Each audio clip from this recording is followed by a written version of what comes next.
बोल दक्ष. काय भाई यार, आहेस कुणीकडे तू? किती दिवस झाले कॉल नाही, मेसेज नाही. यार वहिनीने सॉलिडच बिझी ठेवलेले दिसते तुला. दक्षने त्याला चिडवलं. आता पुढे. तसं काही नाही दक्ष. दिग्विजय कसंनुसं हसला. भाई काय झालं? You sound slow. काही प्रॉब्लेम झालाय का? दक्षने काळजीने विचारलं. अगदीच प्रॉब्लेम नाही दक्ष, पण असं म्हणत दिग्विजयने त्याला सगळं सांगितलं. भाई कमॉन यार, बिझनेस म्हटलं की अप्स अँड डाऊन्स होणारच ना. आणि तू तर आमचा शेअर आहेस. तू जर असा हरलास तर कसं चालेल?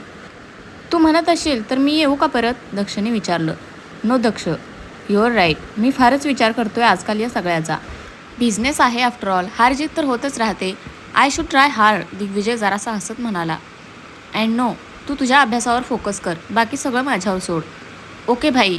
बरं मला सांग, बाबा आजकाल ऑफिसला येत नाहीत का? घरी असतानाही जास्त बोलत नाहीत माझ्याशी. फक्त आई आणि दिव्या काय ते बोलतात फोनवर. ऑल ओके ना? दक्षने विचारलं. हो, त्यांनाही हेच टेन्शन असेल कदाचित. माझंही फारसं बोलणं होत नाही त्यांच्याशी आजकाल, दिग्विजय म्हणाला. बरं भाई, तू घरी कधी सांगतोयस वहिनीबद्दल? तुमचं लग्न एकदम दणक्यात करायचं आहे आपल्याला. दक्ष वातावरण हलकं करण्यासाठी म्हणाला. लवकरच सांगेन. दिग्विजय हसला.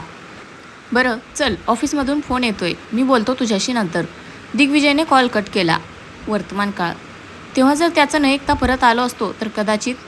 दक्षच्या मनात विचार आला आणि त्याचे डोळे भरून आले. एक एक गोष्टी त्याला आठवत होत्या. त्या फोननंतर त्याचं आणि दिग्विजयचं जुजबी बोलणं व्हायचं. त्याचे बाबाही फारसे कशात इन्व्हॉल्व्ह होत नसायचे. आई आणि दिव्या काय त्या त्याच्याशी बोलायच्या. त्या 2 प्रोजेक्ट्सनंतरही सतत दिग्विजयला अपयश यायला लागलं होतं. पण त्याचं कारण त्याला अजूनही कळत नव्हतं. त्याने या गोष्टीच्या मुळाशी जायचं ठरवलं होतं. ऑफिसमधून कुणीतरी डेटा लीक करते की काय ही शंका त्याला यायला लागली होती आणि त्याने त्याचा कसून शोध घ्यायला सुरुवात केली होती. मनस्वीला मात्र या गोष्टीची कल्पना नव्हती, त्यामुळे तिने तिचं काम तिच्या पद्धतीने सुरूच ठेवलं होतं. मला माहीत नव्हतं दिग्विजयने या सगळ्याच्या मुळाशी जायला सुरुवात केली आहे. मी समजत होते त्याच्यापेक्षा जास्त हुशारीने वागत होता तो. तरीही मी माझं काम सुरूच ठेवलं होतं.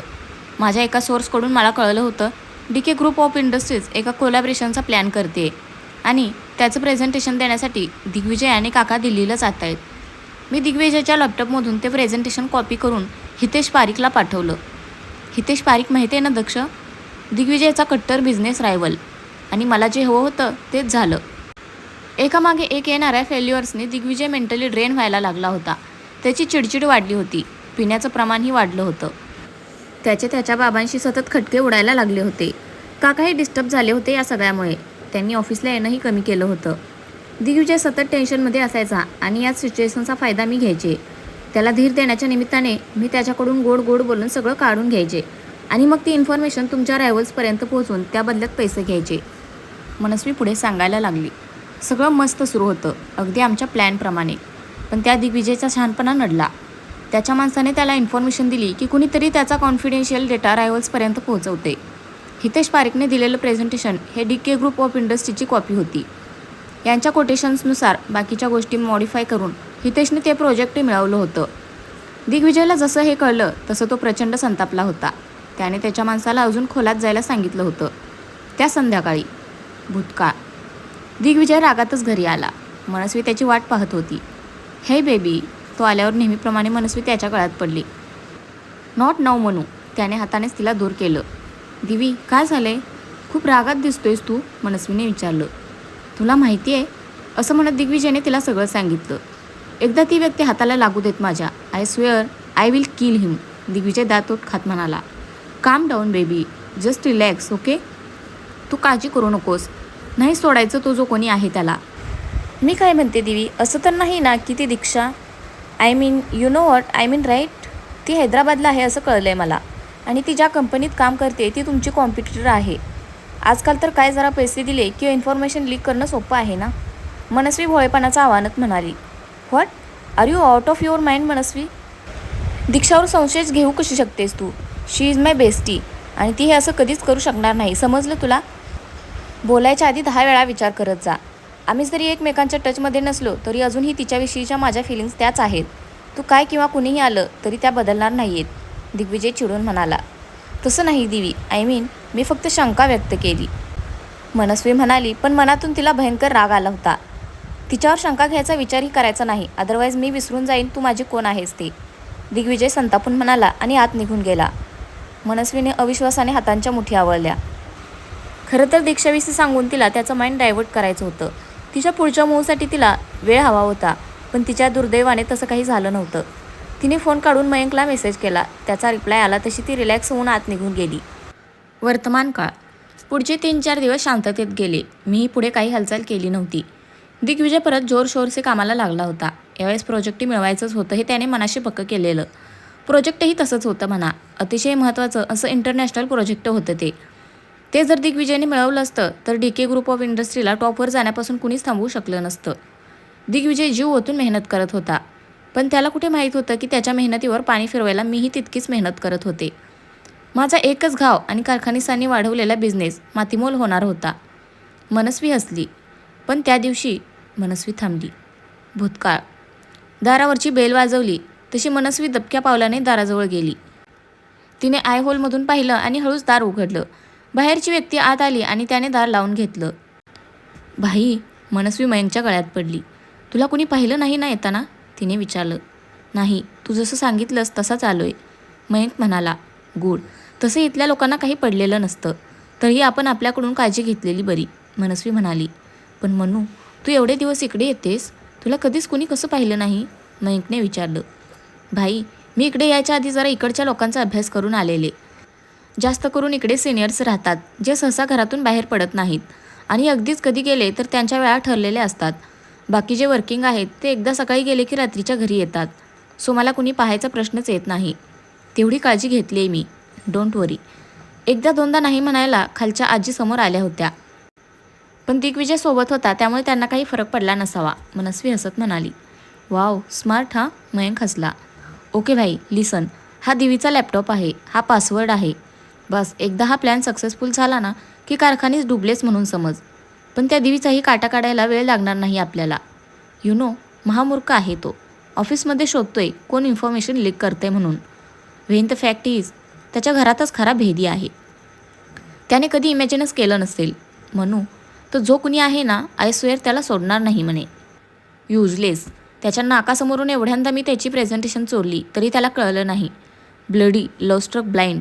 मनस्वी जोरात हसली तसा मयंकही हसायला लागला की अचानक मनस्वी, दिग्विजयचा करारी आवाज त्या रूममध्ये गरजला आणि पाठोपाठ दरवाजा उघडून तो या दोघांसमोर उभा राहिला. त्याला अचानक आलेलं पाहून मनस्वी आणि मयंक दोघेही दचकले. दिग्विजय रागाने थरथरत होता. ओ बेबी, आलास तू? मनस्वी गोडगोड बोलत त्याच्याजवळ गेली तसं त्याने तिला दूर केलं. ए दिग्विजय, मयंक कडाडला.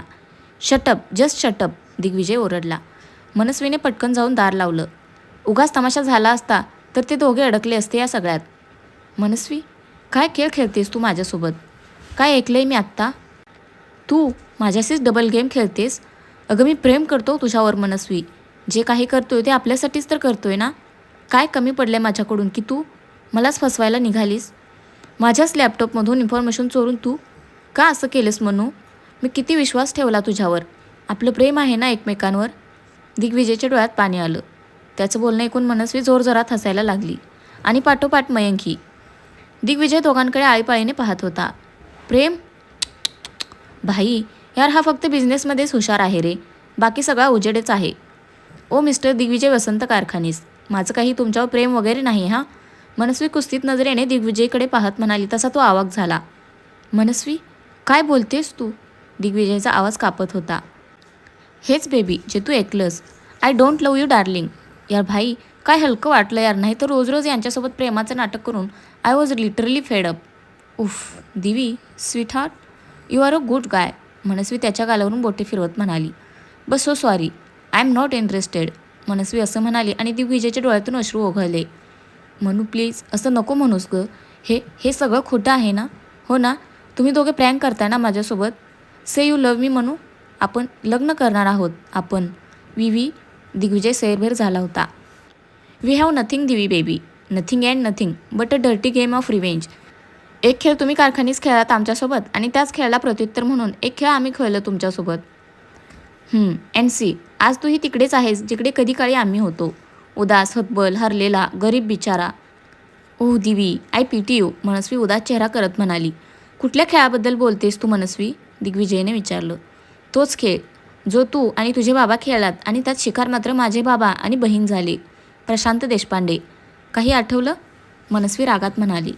प्रशांत काका? म्हणजे तुम्ही? येस, त्यांचीच मुलं आहोत आम्ही. तुमच्यामुळे बाबांनी स्वतःला संपवलं. आले होते ना ते तुम्हाला भेटायला? हां, आले होते ना? मग असं काय केलं तुम्ही त्यांच्यासोबत की परत आल्यावर त्यांना सगळं नकोसं झालं? मनस्वीने त्याच्यावर नजर रोखली. मनस्वी, तुझा काहीतरी गैरसमज झाला आहे. हे बघ, त्या दिवशी काय झालं होते ते तुला माहीत नाही आहे. दिग्विजय म्हणाला. आता तू देणारच सफाई, पण एक गोष्ट लक्षात ठेव दिग्विजय, आमच्या बाबांचा बदला तर आम्ही घेणारच. असं म्हणत मनस्वीने त्याच्यासमोर एक पेनड्राईव्ह धरली. हे, दिग्विजय तिच्याकडे पाहत होता. तुझं प्रेझेंटेशन दिवी, तेच ज्यावर तू गेले 8 दिवस काम करतोयस. ओ नो, आता हे प्रेझेंटेशन तर गेलं तुझ्या हातून. मग कसं बरं मिळणार दिवीला प्रोजेक्ट? अरे, मग DK ग्रुप ऑफ इंडस्ट्रीज तर संपलीच, हो ना रे भाई? मनस्वी क्रूर हसली. मनस्वी, दिग्विजय चिडून ओरडला.